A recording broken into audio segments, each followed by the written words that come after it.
Ok, dando continuidade, nós já vimos a resistência, que chamamos de reatância, do capacitor e do indutor. Então, se for a ver, eles são praticamente números imaginários. Nós vimos a nossa resistência, aquela resistência real, que ele tem um valor real, né? Aquilo é um valor que nem A, né? Então, nesse caso, nós podemos dizer que havemos de aprender agora outro conceito chamado impedância. Então, impedância é a resistência, uh, é a resistência total. Estamos a dizer que é a junção da nossa resistência, aquela resistor mesmo, e do indutor e capacitor. Então, isto havemos de ter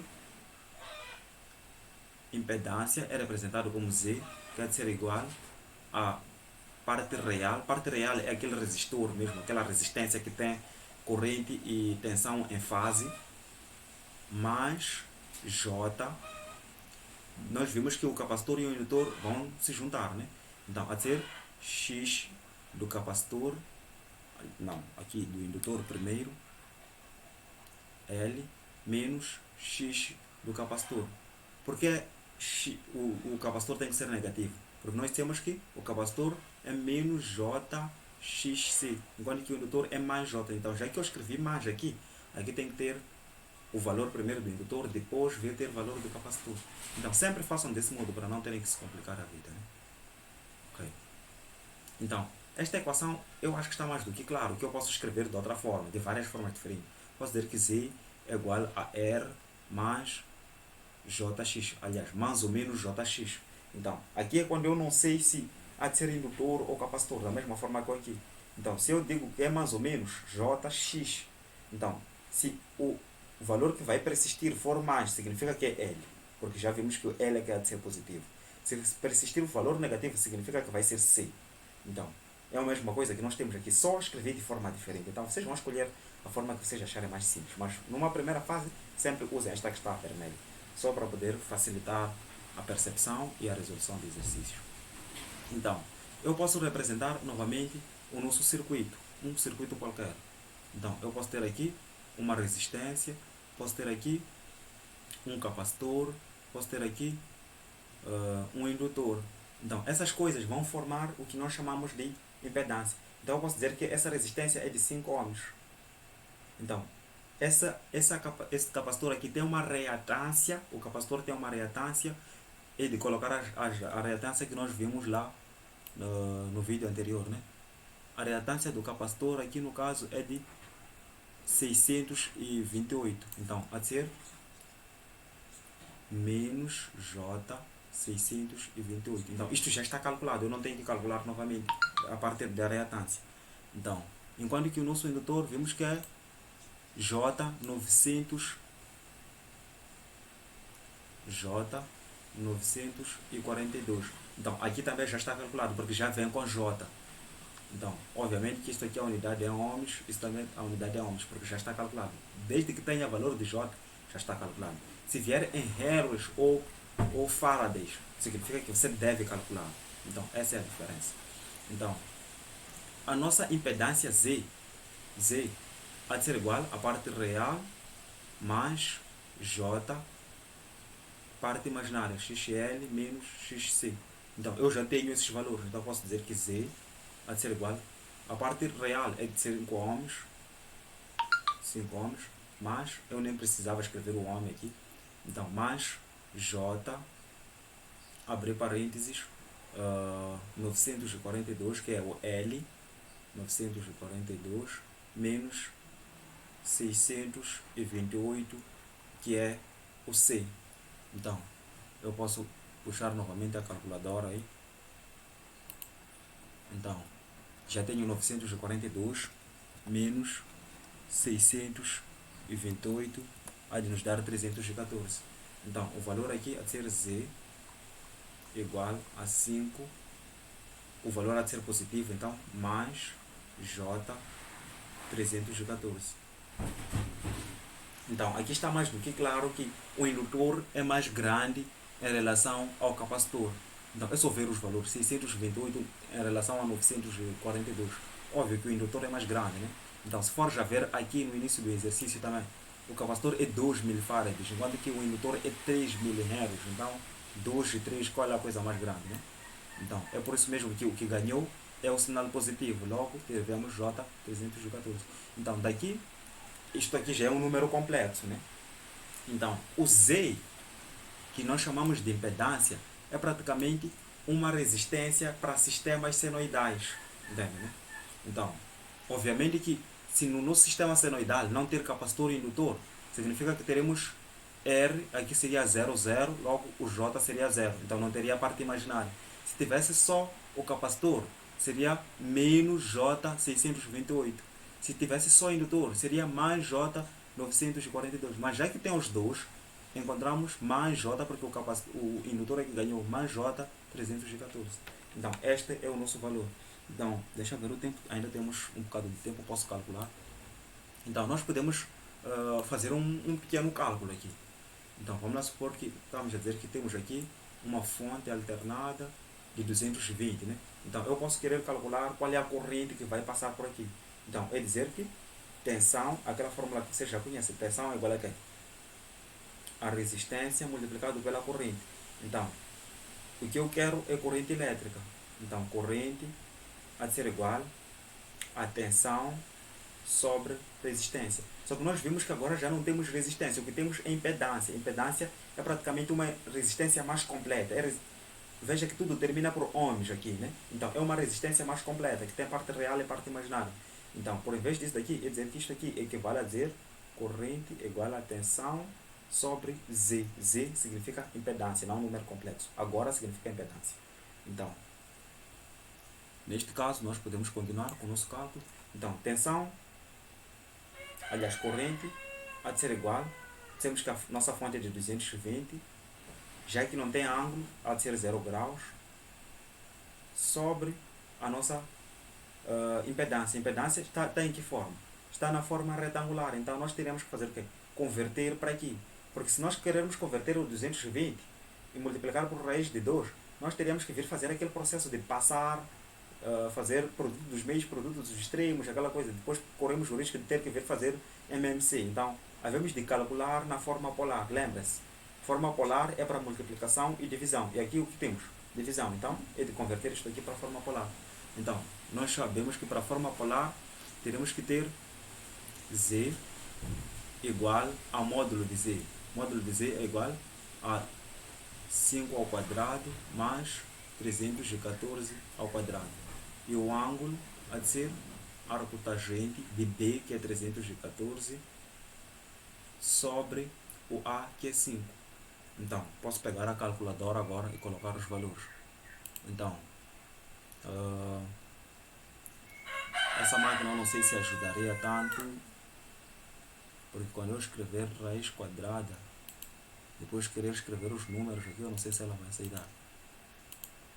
Viu? Logo já retirou o valor. Então eu hei de calcular no meu celular, né? Só para não perder muito tempo.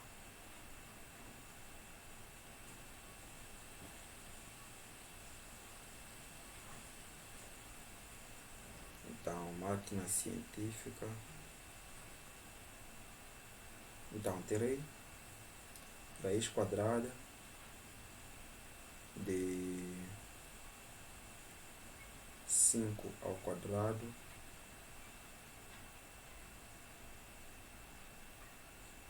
mais 314 também ao quadrado. Então, isso vai dar 98,6. Então, aqui teremos o módulo 98,6. E o ângulo é arco tangente, né? Então, eu primeiro hei de dividir 314 por 5. É de encontrar 68,8. Então, posso procurar aqui o arco tangente. Onde é que está? Segunda função. É de procurar aqui trigonometria tangente. Então, eu acho que isso daqui não mostrou arco tangente. Ok, por questões de segurança eu vou usar minha máquina de celular. Né? Então, teremos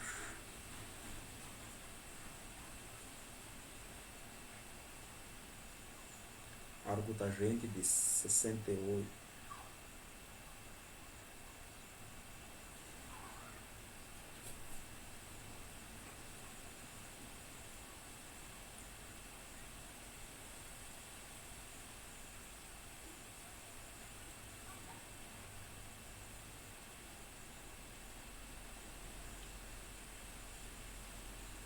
Uh, 314 dividido por 5 dá 62,8.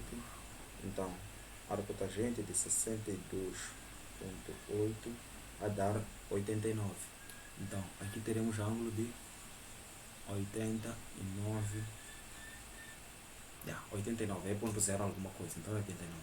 Então, neste caso, agora o que é que temos que fazer? Temos que dividir esses dois. Então, a corrente vai ser igual a 220 dividido por 98,6. Então, há de ser igual a 2,23. 2,23. E o ângulo há de ser 0 graus menos, porque estão a dividir esses dois. Né? Então, este ângulo tem que vir para cima. Então, se aqui está embaixo, então aqui em cima tem que vir subtrair. Menos 89. Então, é evidente que o ângulo aqui vai ser corrente igual a 2,23 com ângulo de menos 89. Então, este será o nosso valor da corrente. Então, se eu quiser, até poderia converter este valor e voltar numa das formas ou trigonométrica ou retangular, mas obviamente que eu sempre, possivelmente, ele vos pedir sempre na forma retangular. Então, o que é que eu teria que fazer? Eu ia dizer que a corrente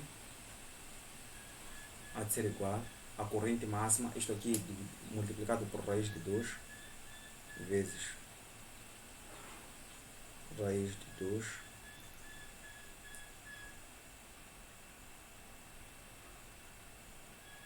há de ser raiz de 2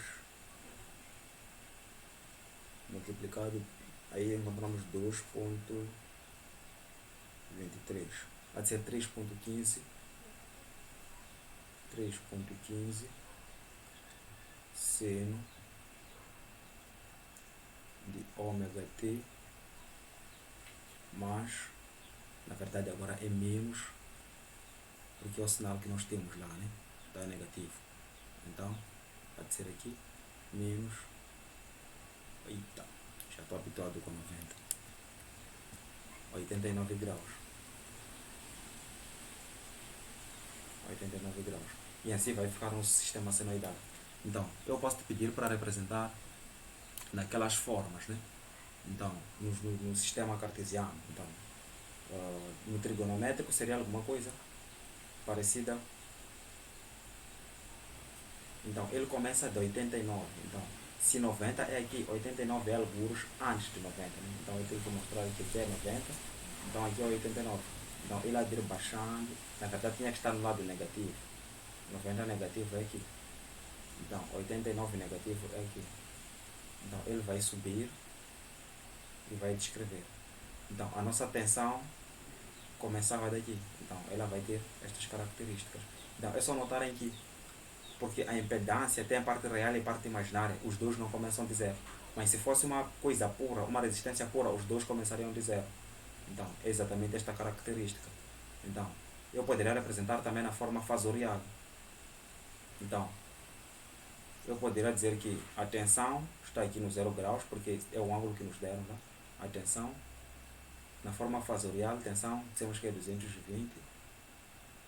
Então, porque este é o nível. Então, está em RMS. Então, e a corrente, dissemos que é 2,23. Lembra, a corrente RMS é esta aqui. Então, eu tenho que mostrar alguma coisa nesta parte aqui. A corrente estará aqui. Então, porque seria aqui 90 graus, aqui 80 e tal, negativo. Então, e depois vai dizer aqui 89 graus negativos e aqui eu diria que a amplitude deste daqui é de 2,23. O módulo deste é 2,23. Então, é basicamente isto que nós já vamos de fazer na resolução dos nossos exercícios. Então, dito isso, este é o fim da nossa aula e, bom, eu acho que os exercícios daqui em diante havemos de resolver juntos, né? Então, tudo que vocês têm que fazer daqui é assistirem às aulas, organizarem vossas dúvidas, assim que terminarem de assistir todas as aulas e terem todas as dúvidas organizadas, então vocês já podem me chamar para podermos responder, eu poder responder às vossas dúvidas e resolvermos mais alguns exercícios. Então, inclusive agora já pode ser a turma inteira, desde que as vossas dúvidas mandem nos vossos grupos particulares para eu organizar as respostas e chegar lá, dar todas as respostas, depois resolvemos todos os exercícios. Então lá nos exercícios já não é de aceitar dúvidas assim de qualquer maneira, porque aí o objetivo será só resolver exercícios. Então depois de resolver exercícios, eu devo vos mandar os exercícios que vocês irão responder de forma particular já, para poder fazermos a avaliação no dia da avaliação. Dito isso, é tudo. Até a próxima.